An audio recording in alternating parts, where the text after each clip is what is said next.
આખા વર્ષ માટે લાલ ચટક અને રસાદાર રહે તેવું દાદી નાનીના રીત પ્રમાણે કેરીનું ખાટું અથાણું બનાવીશું. કેરીનું અથાણું બનાવવા માટે વજનમાં 500 ગ્રામ જેટલી કેરી લીધી છે અને અહીંયા આપણે રાજાપુરી કેરીનો ઉપયોગ કર્યો છે. કેરીનો છુંદો કે અથાણું બનાવતી વખતે રાજાપુરી કેરીનો ઉપયોગ કરવાનો છે અને એકદમ કડક કેરી લેવાની છે. કેરીના ટુકડા કેરી જ્યાંથી લીધી ત્યાંથી જ કરાવી લીધા છે. તમે ઘરે પણ કરી શકો છો, પણ કેરીના ટુકડા થોડા મોટા હશે તો અથાણામાં સારા લાગશે, એટલે કેરીના ટુકડા મોટા કરવા. કેરીના ટુકડાને બરાબર સાફ કરી લઈશું. તો ગોટલીનો ભાગને એ બધું આપણે દૂર કરી લઈશું. આ રીતે જે પણ ખરાબ કેરી હોય તો એ આપણે કટ કરી લઈશું. અથાણાને આપણે આખું વરસ માટે સ્ટોર કરવાનું છે, એટલે કેરીના ટુકડા એકદમ ચોખ્ખા કરી લેવા.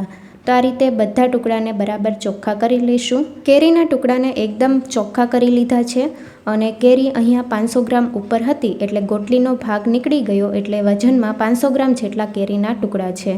હવે આપણે અથાણા માટે કેરીને આથવાની છે. તો કેરીને હળદર અને મીઠામાં આથવાની છે, તો એક મોટા વાસણમાં કાઢી લઈશું.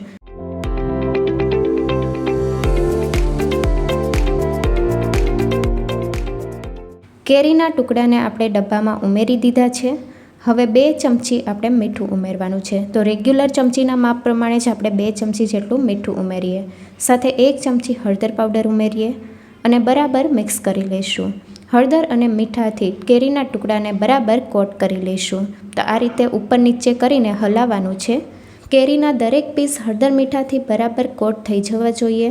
તો આ રીતે તમે જોઈ શકો છો, કેરીના દરેક પીસ ઉપર હળદર મીઠું બરાબર કોટ થઈ ગયું છે. હવે ઢાંકણ ઢાંકીને 2 દિવસ અને 1 રાત માટે રહેવા દઈશું. દિવસમાં 2 થી 3 વાર ઉપર નીચે કરીને કેરીના ટુકડાને બરાબર મિક્સ કરી લેવાના. દિવસમાં 2 થી 3 વાર ડબ્બાને આ રીતે હલાવવાનો, જેથી કેરીના ટુકડા બરાબર મિક્સ થઈ જાય. તો કેરીના પાછળનો ભાગ જે લીલો હોય એ આછા પીળા કલરનો થાય ત્યાં સુધી રહેવા દઈશું. તો 2 દિવસ અને 1 રાત થઈ ગઈ છે. કેરીના ટુકડા બરાબર પલળી ગયા છે અને કેરીનો પાછળનો ભાગ આ રીતે આછા પીળા કલરનો થઈ ગયો છે. તો કેરીના ટુકડાને આપણે જાળીવાળા વાસણમાં કાઢી લઈશું, જેથી ખાટું પાણી બધું અલગ થઈ જાય. અને કેરીના ટુકડાને થોડા આપણે નીતરવા દઈશું. કેરીનો ટુકડો લઈને આ રીતે બતાવું તો તમે જોઈ શકો છો, છાલનો ભાગ પીળા કલરનો થઈ ગયો છે. તો આ રીતે કેરીના ટુકડા બધા બરાબર પીળા કલરના થઈ જવા જોઈએ. આ ખાટું પાણી તમે સ્ટોર કરીને ફ્રીજમાં આખું વરસ માટે રાખી શકો છો, અથવા તો કોઈ અથાણા બનાવો તો ઉપયોગમાં પણ લઈ શકો છો.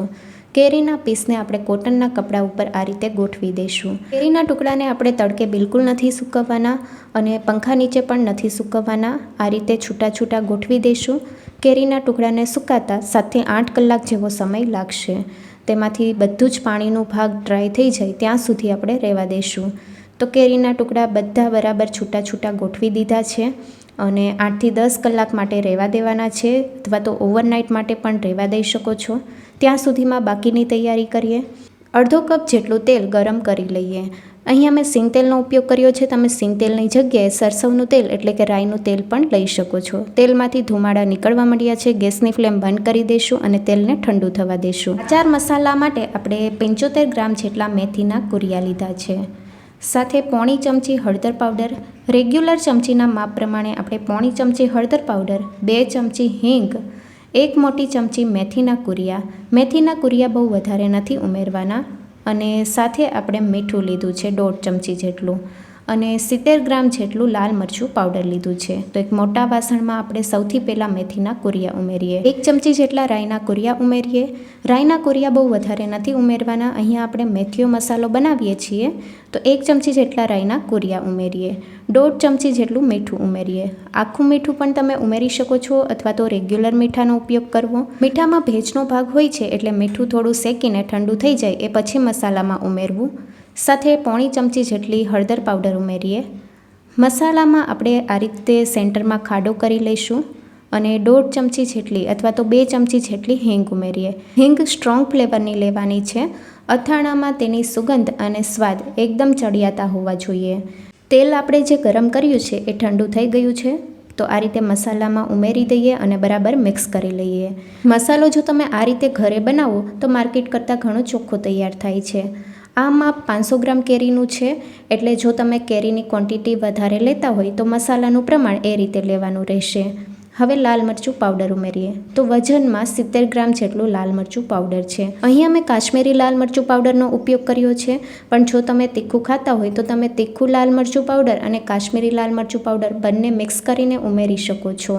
જો તમારે તીખાશ વધારે ન જોતી હોય અને કલર સારો જોતો હોય તો તમારે કાશ્મીરી લાલ મરચું પાવડરનો ઉપયોગ કરવો. લાલ મરચું પાવડર તેલ સાથે મિક્સ થશે તો તરત તેનો કલર નહીં દેખાય, પણ કલાકથી 1.5 કલાક માટે રહેવા દઈશું, જેથી તેલ સરસ એવું છૂટું પડશે અને મસાલામાં હિંગની ફ્લેવર પણ સરસ આવશે. કલાક માટે ઢાંકણ ઢાંકીને સાઈડમાં મૂકી દઈશું, જેથી મસાલાની ફ્લેવર તેલમાં બરાબર બેસી જશે. અહીં અમે તપેલીમાં 200 ગ્રામ જેટલું તેલ લીધું છે. તો અથાણામાં આપણે સિંગ તેલ અથવા તો સરસવના તેલનો જ ઉપયોગ કરવાનો છે. તો મેં અહીંયા સિંગ તેલ લીધું છે અને વજનમાં જોઈએ તો 200 ગ્રામ જેટલું છે. તેલને આપણે ગરમ કરી લઈશું અને એ પછી રૂમ ટેમ્પરેચર ઉપર ઠંડુ થવા દઈશું. અહીંયા કેરીના પીસ પણ બરાબર સુકાઈ ગયા છે. આ રીતે પ્રેસ કરીએ તો જરા પણ પાણી નીકળતું નથી. કેરીના ટુકડાને આપણે આંગળીથી આ રીતે પ્રેસ કરીએ તો આંગળીમાં જરા પણ પાણીનો ભાગ નથી. તમે જોઈ શકો છો એકદમ ડ્રાય થઈ ગયા છે અને કેરીના ટુકડા જેમ સુકાશે તેમ તેની સાઇઝ પહેલાં કરતાં ઓછી થશે. મસાલાને સેટ થતાં 1 કલાક થઈ ગઈ છે અને તમે જોઈ શકો છો તેલ પણ બરાબર છૂટું પડ્યું છે. અને અહીંયા આપણે કાશ્મીરી લાલ મરચું પાવડર ઉમેર્યું છે એટલે કલર પણ સરસ આવ્યો છે. તો હવે આ સમયે આપણે કેરીના ટુકડા ઉમેરી દઈએ અને બરાબર મિક્સ કરી લઈએ. બહારના અથાણા કરતાં ઘરે એકદમ ચોખ્ખું તૈયાર થાય છે, સાથે ઓછા ખર્ચામાં પણ તૈયાર થાય છે. કેરીના દરેક પીસ ઉપર મસાલો બરાબર કોટ કરી લઈશું. અત્યારે તમને મસાલો ઓછો લાગતો હશે, પણ જેમ કુરિયા તેલ પીશે એમ કુરિયા ફૂલશે અને સાઇઝમાં ડબલ થશે. જો તમે 1 કિલોનું કેરીનું અથાણું બનાવતા હોય તો તમારે 250થી 350 ગ્રામ જેટલો મસાલો ઉમેરવાનો. અથાણું ગળ્યું હોય કે ખાટું એ પ્રમાણે માપ લેવાનું રહેશે.